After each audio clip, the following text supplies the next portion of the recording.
शहर में सबिता नाम की एक बहुत ही मोटी औरत रहती थी। कुछ दिनों पहले ही उसके पति की मौत हुई थी। वो इतनी मोटी थी कि वो साफ सफाई का भी काम ठीक से नहीं कर पाती थी, जिसकी वजह से उसे कोई अपने यहाँ काम पर रखना पसंद नहीं करता था। काम न मिलने की वजह से वो परेशान हो जाती है। हे भगवान, मैं इतनी मोटी क्यों हूँ जिसकी वजह से कोई भी मुझे अपने यहाँ काम पर रखने के लिए भी राजी नहीं है। अब तो मेरे पास बस ये थोड़े से ही पैसे बचे हैं। इन पैसों में तो घर का राशन भी ठीक से नहीं आ पाएगा। नहीं, मुझे कुछ ना कुछ तो करना होगा। ऐसे में कब तक हाथ पर हाथ धरकर बैठी रहूंगी। हे भगवान, काश मैं मोटी ना होती। कम से कम मुझे आज ये दिन तो ना देखना पड़ता। ये सब सोचते हुए वो रोती जा रही थी और बार बार अपने आप को कोस रही थी। वो पूरी रात बस यही सोच रही थी कि ऐसा कौन सा काम है जो मोटे होने के बावजूद भी वो कर सकती है। तभी अचानक से उसके दिमाग में एक ख्याल आता है। हाँ हाँ, ये सही है, मैं ये काम आसानी से कर सकती हूँ, मुझे इसमें कोई परेशानी भी नहीं होगी। और फिर वो आराम से सो जाती है। और फिर अगली सुबह, जैसे ही सुबह होती है, सविता बाजार से बर्गर बनाने का सामान लाती है और बर्गर बनाकर एक ठेले पर रखकर चौराहे पर जाकर बेचने लगती है। जल्दी आओ, बर्गर खाओ, सेहत बनाओ, ताजा ताजा बर्गर। तभी सविता के ठेले पर कुछ लोग बर्गर खाने आते हैं और जैसे ही वो लोग उसका बर्गर खाते हैं। ये बर्गर कुछ ज्यादा ही मोटा नहीं है? भला बर्गर भी कोई ऐसा होता है क्या? खुद तो है ही मोटी, बर्गर भी अपने जैसा मोटा बेस्वाद बना रखा है। मोटी कहीं की, बर्गर खिलाकर सारा मुंह खराब कर दिया। भला बर्गर भी कोई इतना मोटा बनाता है और वो भी बेस्वाद? जब बर्गर बना नहीं सकते हो तो बेचते काहे हो? अरे आप मोटे हो तो क्या हुआ, कम से कम बर्गर तो ठीक बनाते। जब आपसे काम नहीं होता तो करते क्यों हो? सही में जैसी ये मोटी है, इसका बर्गर भी इसके जैसा मोटा और बेस्वाद है। सविता उन सभी की बातों से दुखी हो जाती है। किसी को भी मेरे बनाए हुए बर्गर अच्छे नहीं लगे। हे भगवान, अब मेरा क्या होगा? मैं खाना कहाँ से बनाऊंगी? अब तो मेरे पास खाने तक के पैसे नहीं बचे। जो पैसे थे वो सब बर्गर का सामान लाने में खर्च हो गए। ये सब सोच सोच कर सविता बड़ी ही दुखी होती है और वो दुखी मन से अपना ठेला लेकर घर के लिए निकल जाती है। तभी रास्ते में अचानक से उसका बैलेंस बिगड़ जाता है और धड़ाम से जमीन पर गिर जाती है और गिरते ही वहां पर उसकी मौत हो जाती है और वो एक भयानक चुड़ैल बन जाती है। नहीं नहीं, मैं मर नहीं सकती, मैं चुड़ैल नहीं बन सकती। आज उन सभी आदमियों की वजह से मेरी जान चली गई। अगर वो मुझे मोटा ना कहते तो मैं नहीं मरती, और अगर उन्हें मेरा बर्गर पसंद नहीं तो मेरा मजाक तो न उड़ाते। उन सभी ने मुझे मोटा कहकर मेरा मजाक उड़ाया। जिन लोगों ने मुझे मोटा कहा, अब मैं उन आदमियों को नहीं छोड़ूंगी। चुड़ैल पूरी रात अपनी लाश को देखते हुए रो रही थी और उन सभी से बदला लेने का सोच रही थी। और फिर जैसे ही सुबह होती है, चुड़ैल अपना भेष बदलती है, लेकिन रहती है मोटी ही, और चौराहे पर जाकर बर्गर बेचने लगती है। बर्गर बर्गर बर्गर, जल्दी आओ जल्दी आओ जल्दी आओ, नहीं तो सारे बर्गर खत्म हो जाएंगे। जो पहले आएगा उसे एक बर्गर के साथ एक बर्गर फ्री मिलेगा। उस चुड़ैल की आवाज को सुनकर उसके ठेले पर भीड़ जमा हो जाती है। मैं पहले आया, पहले मुझे बर्गर दो। नहीं नहीं, पहले मैं आया था, मुझे बर्गर फ्री में मिलना चाहिए। ठीक है, मैं उसी को एक बर्गर फ्री दूंगी जो पहले आया था। फिर वो चुड़ैल उसकी आंखें बचाकर बर्गर पर जादू कर कर उसे खाने के लिए देती है। ये लो भैया, आपका बर्गर, और ये फ्री वाला बर्गर भी। और फिर बर्गर खाते ही वो आदमी उस चुड़ैल से कहता है, सही में बर्गर खाकर तो मजा ही आ गया। चुड़ैल मन ही मन खुश होती है। हाँ हाँ, खाओ खाओ, खूब खाओ। मुझे मोटा कहा था ना, अब देखना तुम लोगों का क्या होता है। अगर आपको मेरे बर्गर इतने पसंद आए तो मैं हर रोज आपको ऐसे ही बढ़िया बर्गर बनाकर खिलाया करूंगी। उस चुड़ैल के बनाए हुए बर्गर सभी लोगों को पसंद आ रहे थे। चुड़ैल अपने बनाए हुए बर्गर पर जादू करके उन्हें खिला रही थी। जो कोई भी उसका बर्गर खाता तो बस खाता ही रह जाता।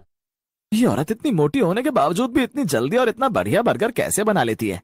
चुड़ैल सभी लोगों को बर्गर पर जादू करके खिला रही थी, जिससे उसके बनाए हुए बर्गर सभी को खूब स्वादिष्ट लग रहे थे और सभी लोग उसके बर्गर स्वाद लेकर खा रहे थे और किसी को उस पर शक भी नहीं हो रहा था, जिससे उस चुड़ैल के सभी बर्गर खत्म हो जाते हैं और वो मन ही मन बड़ी खुश भी हो रही थी। वाह, चलो अच्छा है, सभी को मेरे बनाए हुए बर्गर पसंद आ रहे हैं और किसी को मुझ पर शक भी नहीं हुआ। लेकिन जब ये लोग अपने घर पहुंचेंगे तब उन्हें पता चलेगा कि उनके साथ क्या हो गया। और बोलो मुझे मोटी। ये कहकर वो चुड़ैल बड़ी जोर से हंसने लगती है और फिर जैसे ही रात होती है वो फिर से चुड़ैल बन जाती है। और उधर जब सभी लोग सो रहे थे जिन्होंने उस चुड़ैल के बर्गर खाए थे, वो सभी उसी की तरह मोटे हो जाते हैं और इधर चुड़ैल मन ही मन खुश हो रही थी। अब आएगा मजा, मुझे मोटा कहा था ना, जब खुद मोटे होंगे तब पता चलेगा कि कैसा लगता है जब कोई उन्हें मोटा कहता है। और फिर जैसे ही सुबह होती है उन सभी की पत्नियां जब उन्हें उठाने के लिए आती हैं तो अपने पतियों को मोटा देखकर उनकी चीख निकल जाती है और चीख की आवाज सुनकर वो सभी जाग जाते हैं और वो सभी अपनी पत्नियों से कहते हैं, अरे क्या हुआ, इतनी जोर जोर से सुबह सुबह क्यों चिल्ला रही हो? अच्छा, मैं चिल्ला रही हूँ? जब तुम भी अपने आप को देखोगे तो आप भी ऐसे ही चिल्लाओगे। फिर उस औरत का पति जैसे ही अपने आप को देखता है तो उसकी भी चीख निकल जाती है। मैं रात को तो अच्छे से सोया था, फिर अचानक से रात ही रात में मोटा कैसे हो गया? उधर बाकी के लोग भी जब अपने आप को देखते हैं तो वो भी अपने आप को मोटा पाकर घबरा जाते हैं। किसी को भी कुछ समझ नहीं आ रहा था आखिर उनके साथ ये सब कैसे हुआ, वो मोटे कैसे हो गए। और फिर अगली सुबह वो चुड़ैल फिर से औरत का रूप ले लेती है और भयानक हंसी हंसने लगती है। अब चला जाए बर्गर बेचने। बर्गर बेचूंगी तभी तो सभी लोग मेरा बर्गर खाएंगे और मोटे हो जाएंगे मेरी तरह।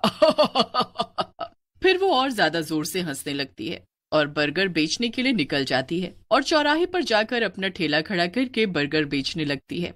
जल्दी आओ, बर्गर खाओ, सेहत बनाओ, जो पहले आएगा उसे एक बर्गर के साथ एक फ्री मिलेगा। उस चुड़ैल के ठेले पर देखते ही देखते कुछ ही देर में भीड़ जमा हो जाती है और सभी लोग उस चुड़ैल से बर्गर खाने के लिए मांगते हैं। मैं पहले आया हूँ, मुझे बर्गर फ्री मिलेगा। नहीं नहीं, मैं पहले आया हूँ, पहले मुझे बर्गर फ्री मिलेगा। चुड़ैल उन सभी आदमियों की बातें सुनकर मन ही मन खुश हो रही थी। अब इन्हें क्या पता कि मेरे बर्गर खाते ही रात में इनके साथ क्या होगा।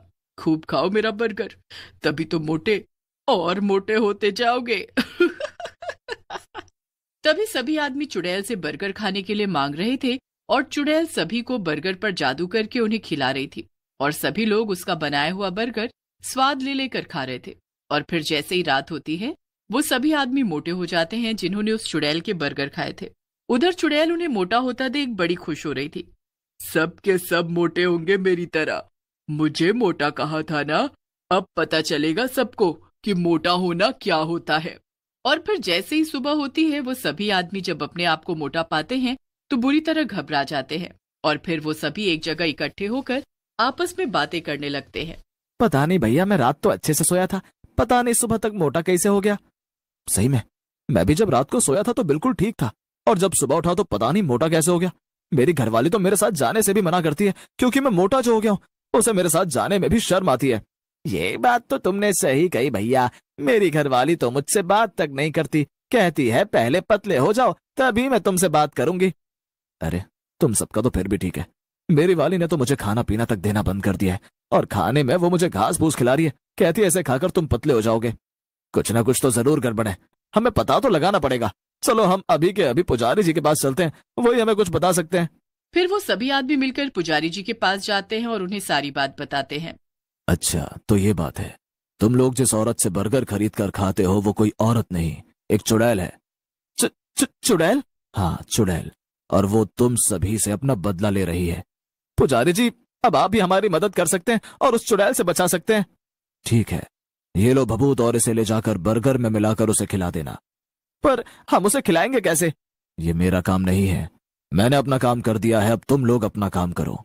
फिर वो सभी आदमी उस चुड़ैल के पास जाते हैं और उससे बर्गर खाने के लिए मांगते हैं और जैसे ही चुड़ैल उन्हें बर्गर खाने के लिए देती है वो आदमी जल्दी से उसके ऊपर भभूत छिड़क देता है जिससे उसका शरीर जल